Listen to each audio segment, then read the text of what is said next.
Hello, അസ്സലാമു അലൈക്കും. ഇന്ന് ബന്ന് കൊണ്ടൊരു സ്നാക്സാണ് ഉണ്ടാക്കുന്നത്. അതിന് വേണ്ടിയ ബന്നാണിത്. പിന്നെ ബ്രെഡ് പൊടിച്ച് വെച്ചാണ്. പിന്നെ കരിവേപ്പിലയും മല്ലിച്ചപ്പും വെളുത്തുള്ളി പച്ചമുളക് ഇഞ്ചി ചിക്കന് ക്രഷ് ചെയ്ത് വെച്ചതാണ്, വേവിച്ച് ക്രഷ് ചെയ്ത് വെച്ചതാണ്.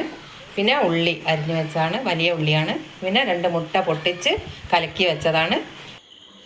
മുട്ട പുഴുങ്ങി തൊലി കളഞ്ഞ് വെച്ചതാണ്.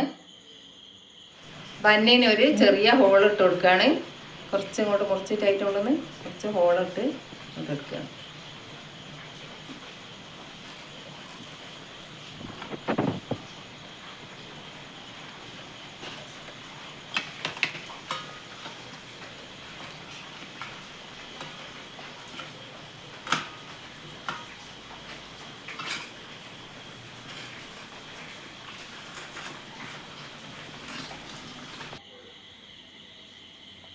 എല്ലാം ഇങ്ങനെ ആക്കി വെച്ച് ഇതാ അതിൻ്റെ ഉള്ളിൽ നിന്ന് എടുത്ത സാധനം നമ്മൾ കളയരുത്. ഉള്ളി അപ്പോഴത്തെ ഞങ്ങൾ ഉള്ളി വാട്ടാൻ വെച്ചിരുന്നു. ഉള്ളി വാടി അതിലേക്ക് വേണ്ടിയ മസാലകളൊക്കെ ഇട്ട്,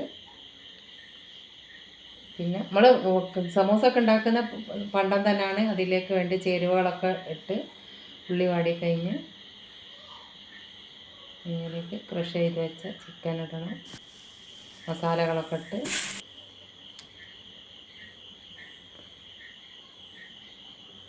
ക്രഷ് ചെയ്ത് വെച്ച ചിക്കൻ ഇട്ട്, സമൂസൻ്റെ പണ്ടം തന്നെയാണ്, വേറെ വ്യത്യാസമൊന്നുമില്ല. അതിൽ ചേർക്കുന്ന ചേരുവകളൊക്കെ തന്നെയാണ്.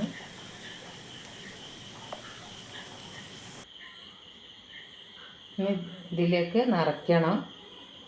അതിൽ ഇങ്ങനെ നിറച്ചിട്ട് അതിന് ശേഷം ചിക്കൻ്റെ ഒരു കഷ്ണം, അല്ല എല്ലിൻ്റെ ഒരു കഷ്ണം ഉണ്ടെങ്കിൽ അതുകൊണ്ട് എടുത്തതാണ്, മക്കൾക്ക് കൊടുക്കുന്നതാണല്ലോ. ഇതിലേക്ക് ഫുള്ള് നിറച്ച് ഇനിയെല്ലാം നിറച്ചിട്ട് കാണാം.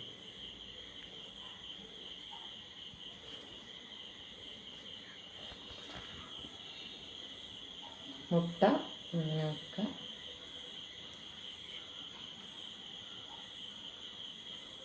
ഇനിയെല്ലാം നിറച്ചിട്ട് കാണാം.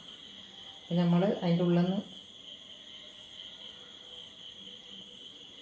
എടുത്ത് വെച്ചതാ, ഉള്ളിൽ നിന്ന് ബന്നിൻ്റെ ഉള്ളിൽ നിന്ന് എടുത്ത് വെച്ച ആ ബന്നിൻ്റെ പൊടിയാണത്. അതിൽ വെച്ചാൽ വെള്ളം കൂട്ടിയിട്ട് ഒന്ന് നനച്ചിട്ട് ബന്നൊക്കെ ഒട്ടിച്ച് കഴിഞ്ഞ് ചെയ്യുന്നത്. എല്ലാം ഒട്ടിച്ച് വെച്ച് ഇനി പൊരിക്കുകയാണ്. എല്ലാവരും കാണുക, സബ്സ്ക്രൈബ് ചെയ്യുക, ഷെയർ ചെയ്യുക, സപ്പോർട്ട് ചെയ്യുക.